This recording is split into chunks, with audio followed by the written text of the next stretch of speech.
Hello friends, এই দুদিনীয়া জীৱনৰ অন্য আৰু এটা নতুন দিনৰ সম্ভাষণ জনাই আৰম্ভ কৰিবলৈ লৈছোঁ আমাৰ অন্য এটা নতুন ব্লগ যিটো ব্লগে অসমৰ শদিয়াৰ পৰা ধুবুৰীলৈ ধুবুৰীৰ পৰা শদিয়ালৈ আলোড়নৰ সৃষ্টি কৰিব আৰু জুৰি কুল ব্লগ চেনেলটোৰ ছাবস্ক্ৰাইবাৰ্ছ 135টাৰ পৰা 1000টা হৈ যাব লগতে 4000 ঘণ্টা ৱাচ টাইম ক্ৰাইটেৰিয়া কমপ্লিট হৈ চেনেলটো মনিটাইজ হ'ব বেছি হ'ল নেকি আজি আমি আহি উপস্থিত হৈছোঁ শহুৰৰ ঘৰত এওঁলোকৰ আজি ভুই ৰোৱাৰ দিন সেইবাবে আমাৰ শ্ৰীমতীয়ে ৰন্ধা বঢ়াৰ কামত আহি জইন কৰিছেহি লগতে পূৰব আৰু ময়ো আহিছোঁ ভ্লগ বনাবলৈ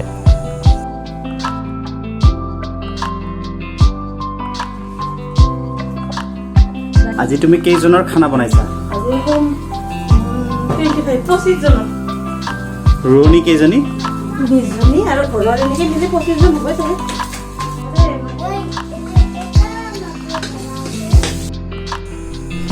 ঘৰখনৰ গোটেই মানুহ পথাৰলৈ গৈছে ৰোণী হালুৱা আটাইকে মিলাই মুঠ 30-25 জনৰ খানা বনাইছে জুৰিয়ে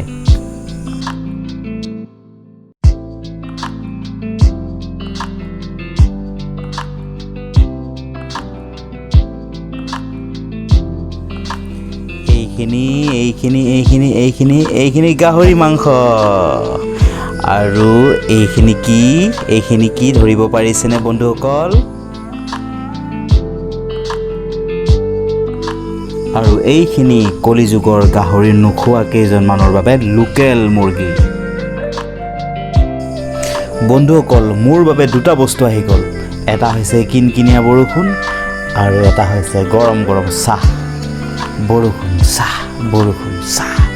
বৰষুণ চাহ মৰমৰীয়া মুৰি দাঁতেৰে চুবাই কৰোঁ গুৰি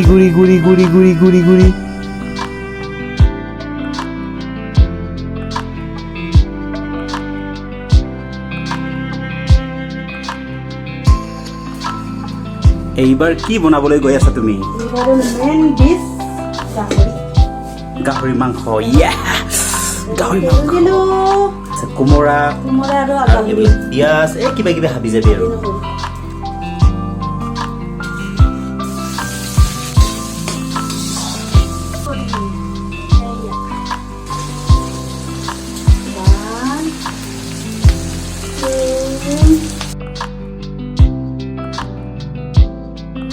ইফালে গাহৰি মাংসখনৰ ষ্টেজ প্ৰগ্ৰেম চলি থাকোঁতেই শ্ৰীমতীয়ে বাহিৰৰ জুহালটোত গৈ চাউলকেইটা বহাই দিলে I have to say that she is a smart multitasking wife of a brilliant husband like me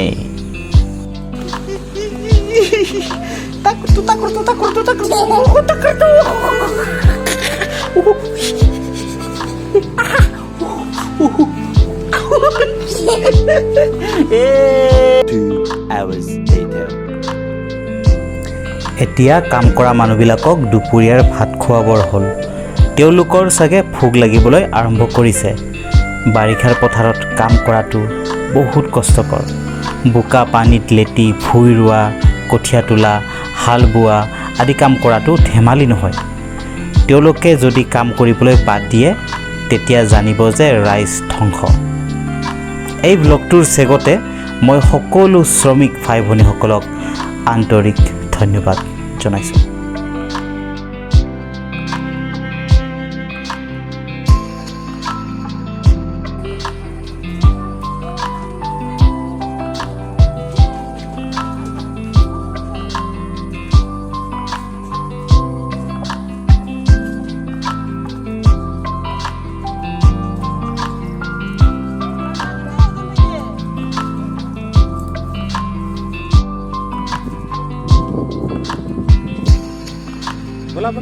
Bola.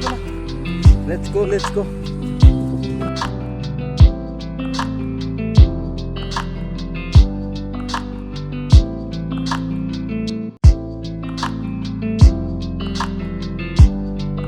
Dektor ang sana gitu.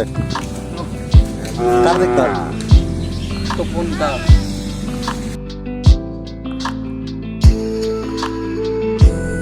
এটুকুৰা ধুনীয়া ঠাইত দাইল মাংস চব্জি ভাতবিলাক ৰাখিলোঁ এতিয়া ইয়াতে হ'ব এটা ধুনীয়া পিকনিক ৰোৱনীবিলাক ভালেখিনি দূৰৈত আছে, সেয়েহে আমি তেওঁলোকক ভাত অনাৰ কথাটো জনাবলৈ যাওঁ।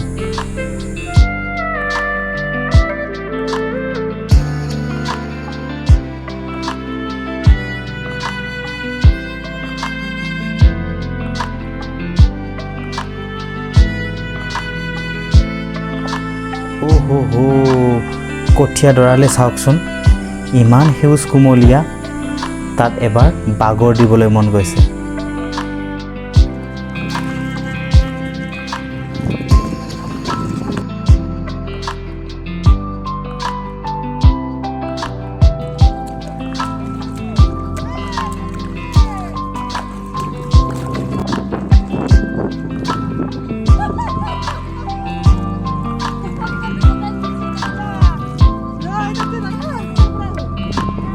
তোমাৰ ভাগৰ লাগিব যে, এইটো কি বুলি কয়, এইটো কঠীয়া ৰুই আছে।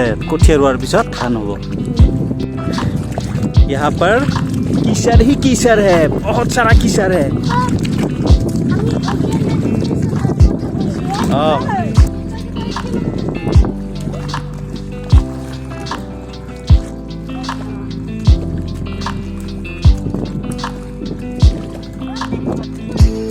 हाथ धरा बस।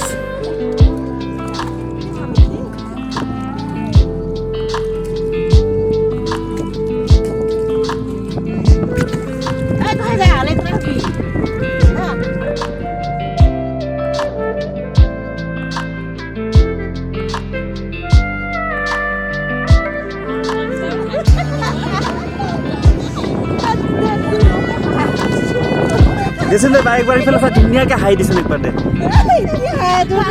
देसन दे बढ़िया लगছিল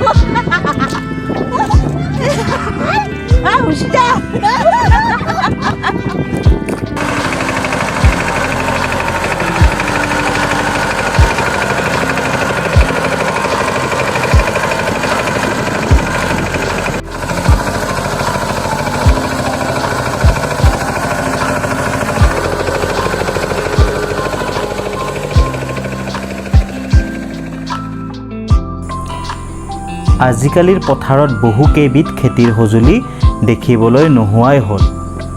নাঙল, জুৱলি, মৈ, মূৰত লোৱা জাপি আদি নাই বাবে পথাৰখন কিবা উকা উকা লাগে। অৱশ্যে নতুন প্ৰজন্মই এনে অনুভৱ কেতিয়াও নকৰিব, যিহেতু জন্মৰ পৰাই সিহঁতে তেনেকুৱা খেতিৰ সঁজুলিৰ ব্যৱহাৰ দেখাই নাই।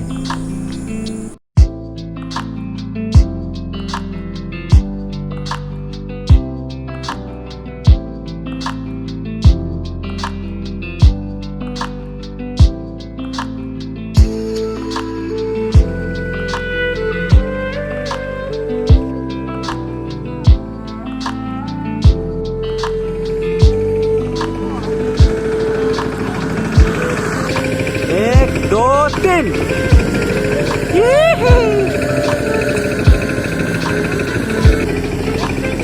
एक दो तीन खाना केने बाय बढ़िया ना मस्त खालसे छै नेকি छै गाहरी खाइছে না নাই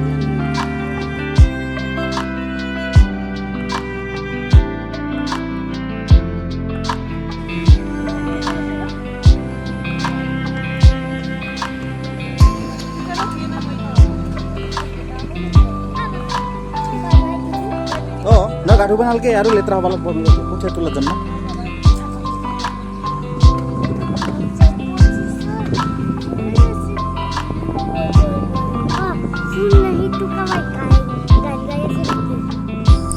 খোৱা লোৱা প্ৰায় শেষ হ'ল।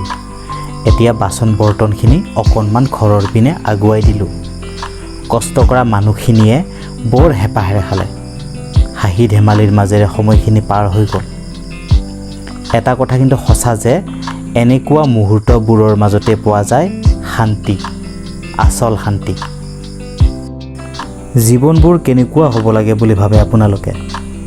মোৰ বোধেৰে জীৱন হ'ব লাগে নদীৰ দৰে, বৈ যাব লাগে যেনি তেনি, উজুতি খাৰিও ৰ'ব নালাগে।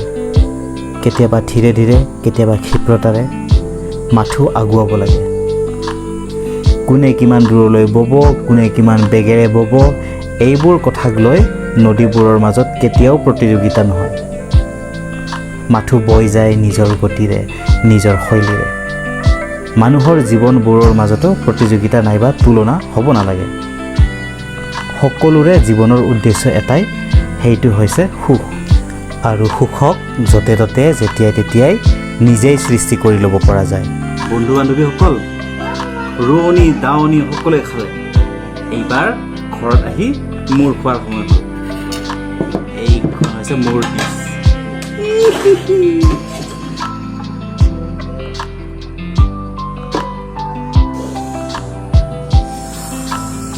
খাই দিওঁ আৰু নেকি?